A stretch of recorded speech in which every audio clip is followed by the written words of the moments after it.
நற்பேறு பெறும் குடும்பம். கர்த்தருக்கு பயப்படுகிற மனுஷன் இவ்விதமாய் ஆசீர்வதிக்கப்படுவான். சங்கீதம் 128:4.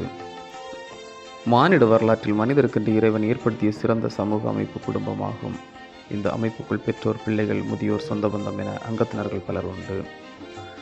இவர்கள் அனைவரும் இறைவனின் கட்டளைக்கு உட்பட்டு வாழ வேண்டும் என்று எதிர்பார்க்கப்படுகின்றார்கள். சங்கீதம் 128:1. குடும்பங்களில் நற்பேறு அருளுகின்றவர் கடவுள் ஒருவரே.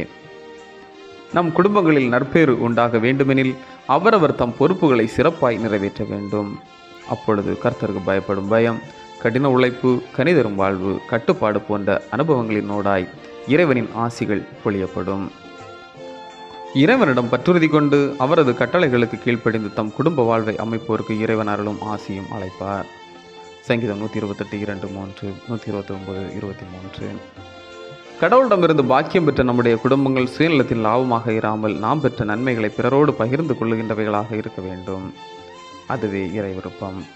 இறை விருப்பத்தை நிறைவு செய்து வாழ்வது பாக்கியம் பெற்ற குடும்பங்களின் பங்காகும். சமுதாயத்திற்கும் திருச்சபைக்கும் குடும்பம் அடித்தளம்.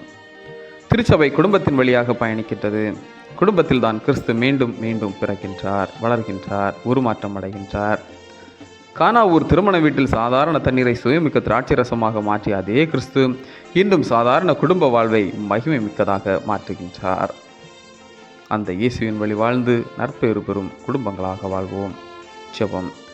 குடும்பத்தில் மையமாக திகழும் அன்பு கடவுளே, எம் குடும்ப வாழ்வு நற்பேறு உமது கட்டளைகளுக்கு உடன்பட்டு வாழ்ந்து சான்று பகிர அருள் செய்யும். ஆமீன். இந்த நாள் உங்களுக்கு இனிய நாளாக மலரட்டும்.